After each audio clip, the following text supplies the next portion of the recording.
안녕하세요. 자, 오늘부터 3, 4월 강의가 시작되고요. 오후에는 기출문제반이 있습니다. 많이들 활용하시고, 오늘은 1주차, 교재는 1장과 2장을 진도 나가겠습니다. 처음 보시는 분, 손 들어보세요. 처음? 또 맨 뒤에 계신 분.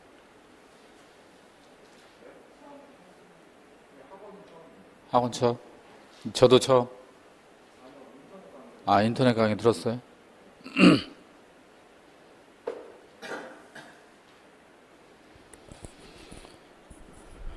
자, 여러분 교재 10페이지를 간단하게 보겠습니다. 이거는 그냥 기본이라고 보시면 돼요. 자, 10페이지 보면 법령의 법적 성질, 재정 목적 1번 구성이라고 되어 있죠. 여기만 간단하게 볼게요. 먼저 우리 공인중개사법 연구와 실무는 3편으로 이루어져 있어요. 공인중개사법, 부동산거래신고법, 중개실무 이렇게 3편으로 되어 있는데 1편의 중개사 법령이 약 60%가 차이, 그러니까 24, 5문제가 출제가 되고요. 나머지 약 15문제가 2편과 3편이 반반씩, 그러니까 2편이 7, 8, 3편이 7, 8 이렇게 출제될 걸로 예상을 합니다. 그 중에 우리는 중개사 법령이고, 박스 첫 번째가 공인중개사법 이렇게 되어 있고, 이거는 국회에서 만들어진 거죠. 오른쪽에 보시면 법률이라고 되어 있고요. 그 밑으로 시행령의 동그라미, 이거는 이제 대통령이 만든 법, 그래서 대통령령 그러고, 이걸 정확하게는 중개사법 시행령 그래요. 그리고 셋째가 중개사법 시행규칙의 동그라미, 오른쪽에 국토교통부령 이렇게 돼 있고, 이거는 국토교통부 장관이 만든 법이라고 보시면 돼요. 그러니까 첫째 칸, 둘째 칸, 셋째 칸 모두가 법이다 이렇게 보시면 돼요. 법의 이름이 좀 다르죠. 그리고 이제 네 번째 칸에 공인중개사의 매수신청 대리인 등록 등에 관한 규칙과 예규가 있는데, 여러분이 중개사 자격증 따면 경매 쪽에 일을 할 수 있어요.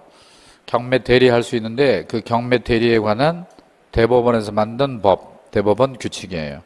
마지막 지방자치단체의 조례가 있는데, 이거는 지방자치단체가 서울특별시, 경기도, 강남구, 광명시 이런 데서 만든 법, 자치단체에서 만든 법, 이거를 지방자치단체 조례라고 그러죠.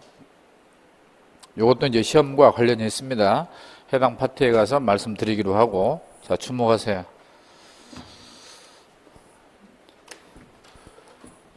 중개사법, 공인자를 빼잖아요. 그러면 이제 우리가 변호사를 다루면 변호사법, 법무사 업무를 다루면 법무사법, 중개사의 업무를 다루면 중개사법 이렇게 되는 거예요. 그래서 요거 세 가지를 중개사 법령이라고 해요. 여기서 약 25문제가량이 출제가 된다는 거, 그 정도만 해두고, 이런 건 다 필요 없고요. 바로 용어의 정의로 들어갑니다. 여기부터가 이제 본격적 시험 관련 사항이죠. 11쪽에 네모 2번 용어의 정의가 있고, 우리 중개사법에서 많이 사용되는 용어 6가지가 있는데 칠판에서 한번 확인해 보죠. 왜 책이 없죠? 자, 칠판 보시고, 중개라고 하는 건 부동산을 소개하는 거예요. 그러니까 자동차를 소개하거나 전자제품을 소개하는 건 중개가 아닙니다. 자, 부동산을 소개하는 게 중개고, 보수를 받으면서 계속 하게 되면 중개업이 되는 거예요. 사업이 되는 거죠. 중개사업.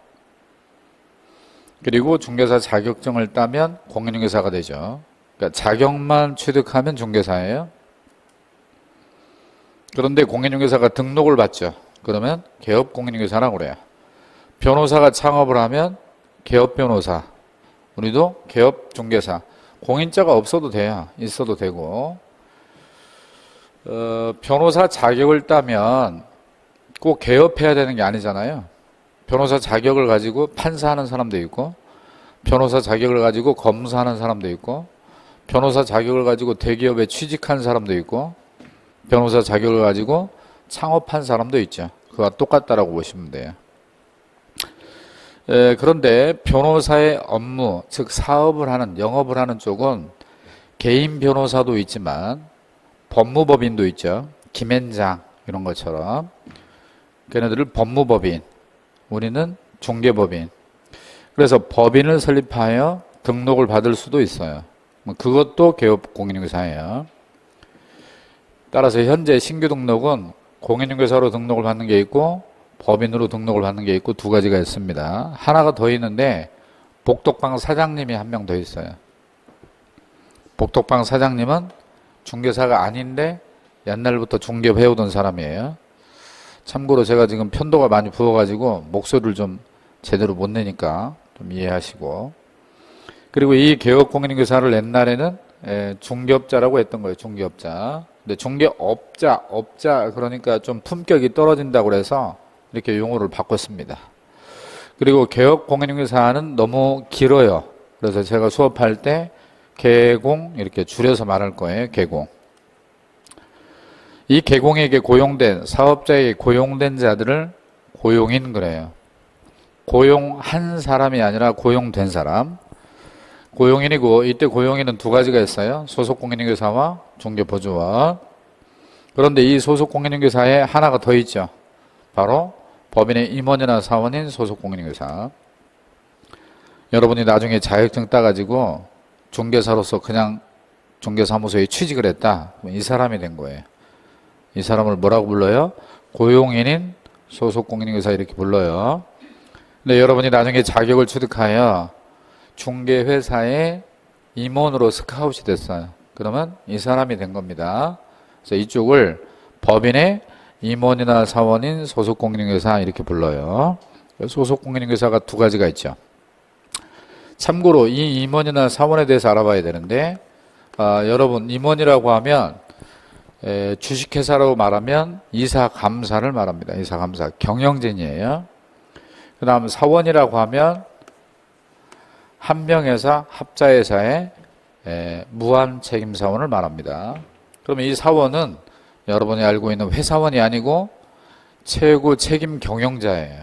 그래서 앞으로 임원 나오면 이사감사, 사원 나오면 무한책임사원이다. 경영자들을 말한다 이렇게 보시면 되고 다 빼고 임원, 사원 나오면 경영진 이렇게 이해하시면 돼요.